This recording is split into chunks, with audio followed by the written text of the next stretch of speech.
কৰিছো যে আমাৰ ল'ৰা ছোৱালীয়ে টকা পইচা ঘোষ নিদিয়াকৈও চৰকাৰী চাকৰি পাব পাৰে 2021 চনত আমি কৈছিলো যে আমি 1 লাখ ল'ৰা ছোৱালীক চাকৰি দিম কিন্তু আমি 1 লাখ অতিক্ৰম কৰি আজি পৰ্যন্ত যোৱা 5 বছৰত আমি 1,60,000 ল'ৰা ছোৱালীক আমি চৰকাৰী চাকৰি দিলো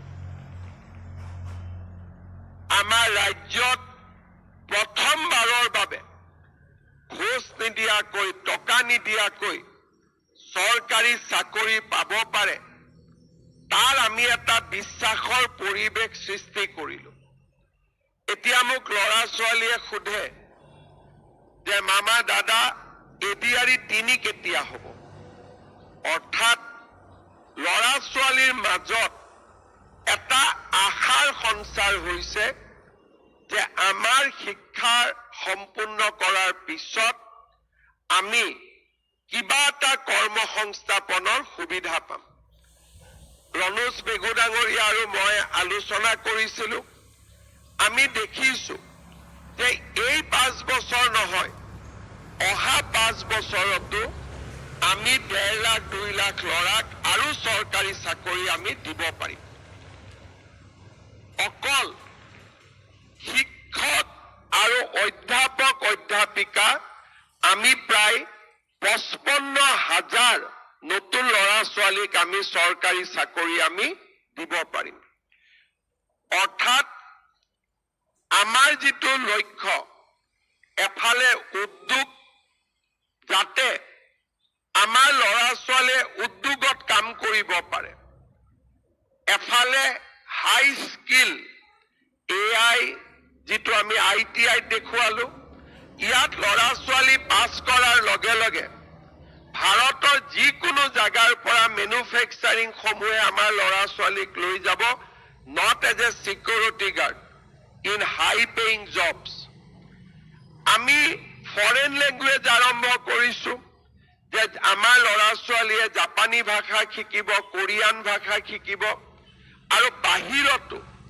লেংগুৱেজ আৰু স্কিল দুইটা হাতত লৈ বাহিৰলৈকে কাম কৰিব যাব যোৱা 7 দিন আমাৰ ল'ৰা ছোৱালীক আমি আৰু এটা স্কিমৰ জৰিয়তে ব্যৱসায় আৰু বাণিজ্য কৰাৰ বাবেও সুবিধা দিছো অৰ্থাৎ ডিষ্টিংক্ট আৰু ক্লিয়াৰ এটা অবজেক্টিভ আমাৰ আছে যে অসমত নিবনুৱা সমস্যা থাকিব নালাগে নিবনুৱা আমি কেনেকৈ সমাধান কৰিম শিক্ষা ব্যৱস্থা শিক্ষাই স্কিল বেস এটা মেন পাৱাৰ তৈয়াৰী কৰিব চৰকাৰে উদ্যোগ আনিব আৰু আত্মনিৰ্ভৰশীল হোৱাৰ বাবেও কৃষি খণ্ড হৰ্টিকালচাৰক কেন্দ্ৰ কৰি সাৰ্ভিস সেক্টৰক কেন্দ্ৰ কৰি আমাৰ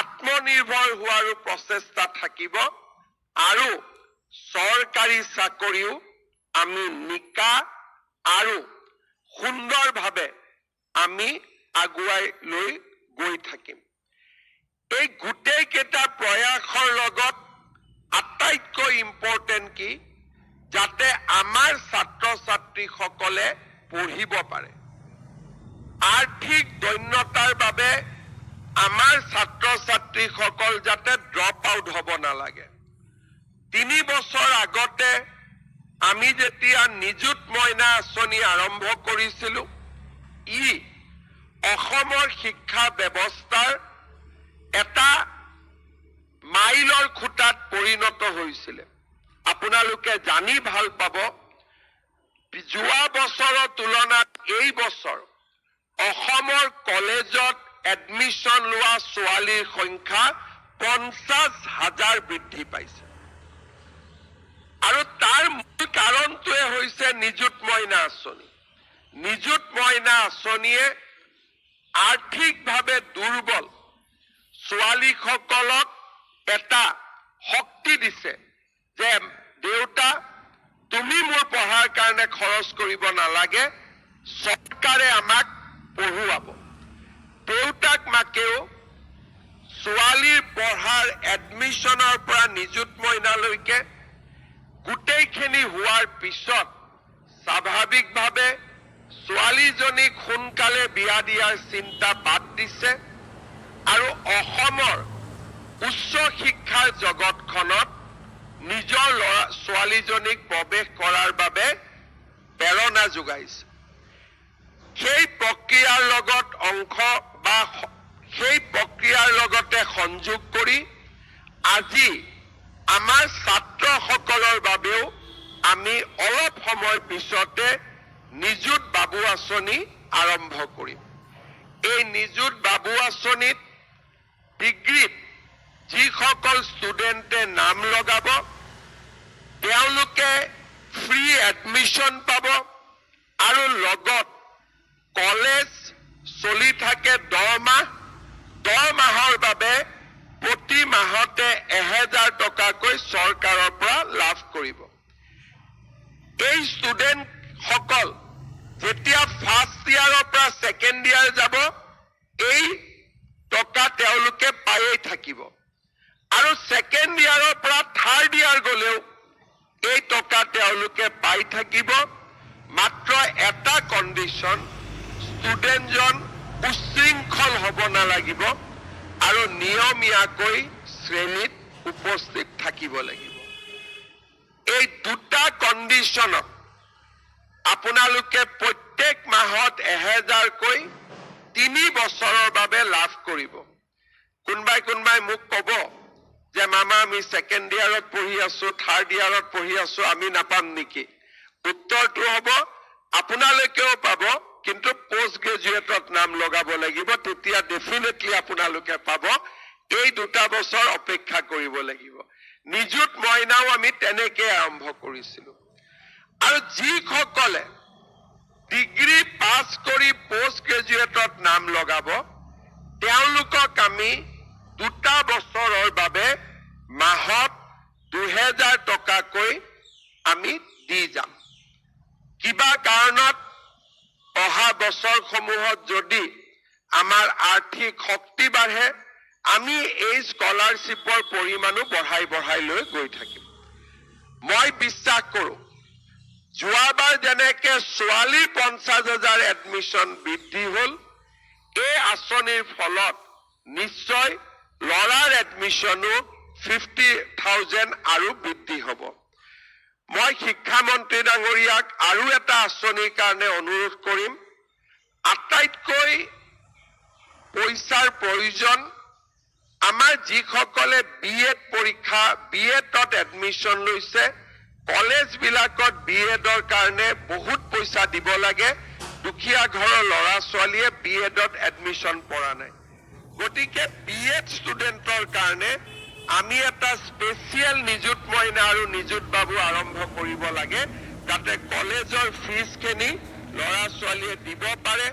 দুখীয়া ল'ৰা ছোৱালী যাতে BEd পঢ়াৰ পৰা বঞ্চিত হ'ব নালাগে, এই দিশটো আমি নিশ্চিতভাৱে লক্ষ্য কৰিম। আজি আমি 2টা আঁচনি, মুখ্যমন্ত্ৰীৰ জীৱন প্ৰেৰণা, এই আঁচনিটো আমি এটা নতুন উদ্দেশ্যৰে লৈছো। ডিগ্ৰী আমি পাছ কৰিলো, কিহত পাছ কৰিলো? পলিটিকেল চায়েন্সত। প্ৰফেচাৰৰ চাকৰি নাই, ছাবজেক্ট টিচাৰ ৰিটায়াৰ হোৱা নাই, আমাৰ কি হ'ব? তাৰমানে এটা বছৰ আমি ৰিস্কিলিং কৰিব লাগিব। যি ডিগ্ৰীলৈকে পঢ়িলো কিন্তু এমপ্লয়েবল হোৱাৰ কাৰণে প্ৰথমটো চেষ্টা কৰিলো যে কৰবাত ছাবজেক্ট টিচাৰ পাম নেকি, ADRE পালো নেকি। যি আমি চেষ্টা কৰিলো নোৱাৰিলো, তেতিয়া আমি কি হ'ব? আমি ৰিস্কিলিং কৰিব লাগিব। কোনোবাই গৈ তেওঁলোকে নতুনকৈ প্ৰাসংগিক কিবা এটা কোৰ্স তেওঁলোকে আৰু আৰম্ভ কৰিব লাগিব। স্কিল কোৰ্স হ'ব পাৰিব, ব্যৱসায় চিন্তা কৰিব পাৰিব বা নিজৰ ষ্টাৰ্টআপৰ চিন্তা কৰিব পাৰিব। বিভিন্ন শিক্ষাৰলৈকে যিটো চিন্তা আছিল তাৰ পৰা তেওঁলোকে নিজকে চিন্তা কৰি আৰু এখন নতুন পৃথিৱীলৈ লৈ যাব লাগিব। মই অনুভৱ কৰোঁ যে যিসকল ল'ৰা ছোৱালীয়ে চাকৰি ইমিডিয়েটলি নাপায়, ডিগ্ৰী পাছ কৰিলোঁ, দেউতা মাক টকা খুজিবৰ কাৰণেও মনটো বেয়া লাগে। দেউতা মাক ক'ব, একো নকয়, কিন্তু মনত ভাবিব যে ডিগ্ৰী পাছ কৰিলে আমি ভাবিছিলোঁ এতিয়া আমাকহে খুৱাব, উল্টাই আমিয়ে পইচা দি থাকিবলগীয়া হৈছে। এই এটা যিটো ধাৰণা, তাৰ কাৰণে আমি এটা নতুন আঁচনি আনিছোঁ যে মুখ্যমন্ত্ৰী জীৱন প্ৰেৰণা আঁচনি। এই আঁচনিৰ জৰিয়তে ডিগ্ৰী পাছ কৰি এবছৰৰ বাবে আমি যি জীৱন যুদ্ধত নামি পৰোঁ, 1 year we have to fight, ADR কাৰণে প্ৰিপাৰেশ্যন কৰিম, ACSৰ কাৰণে প্ৰিপাৰেশ্যন কৰিম, টেটৰ পৰীক্ষা দিম, প্ৰাইভেট কিবা কৰাৰ যত্ন কৰিম। এই এবছৰ আমি যাতে অকণমান হ'লেও চৰকাৰৰ পৰা সুবিধা পাওঁ, সেইকাৰণে ডিগ্ৰী পাছ কৰাৰ পিছত আমি প্ৰতিগৰাকী ষ্টুডেণ্টক 2,500 টকা কৰি 12 মাহৰ কাৰণে আমি এটা স্কলাৰশ্বিপ দিম। এই স্কিমটোৱে মই নিশ্চিত যে এই স্কিমটোৱে আমাৰ ল'ৰা ছোৱালীক সহায় কৰিব। লগে লগে কিবা এটা চিন্তা কৰিব প্ৰয়োজন নহ'ব, এবছৰ ভাবি চিন্তি আমি কিবা এটা কাম কৰিব পাৰিম। জীৱন অনুপ্ৰেৰণা বহুত ডাঙৰ স্কিম নহয়, কিন্তু মই চাইছিলোঁ যে ষ্টুডেণ্টছে চব পাই, ৰিচাৰ্চ স্কলাৰৰ বাবে কোনো স্কিম নাই, তাত এটা গেপ আছিলে। সেইকাৰণে আজি আমি ৰিচাৰ্চ স্কলাৰসমূহক এককালীনভাৱে 25,000 টকা আগবঢ়াইছোঁ, দিব্যাংগসকলক 40,000 টকাকৈ দিছোঁ। অহা বছৰ চেষ্টা কৰিম আৰু দিব পাৰোঁ নেকি। আজিলৈকে ইমানতে থৈছোঁ, কাৰণ বহুত আঁচনি ল'বলগীয়া হৈছে, অসমত ইমান ৰিচোৰ্চ নাই।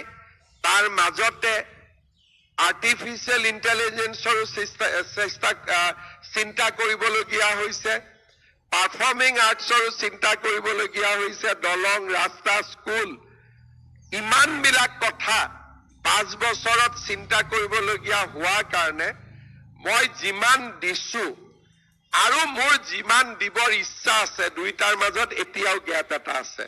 তাৰমানে মই যিমান দিছোঁ ময়ো সন্তুষ্ট নহয়, মই আৰু দিব খোজো। কিন্তু চৰকাৰক সম্পদ লাগিব, অসমখন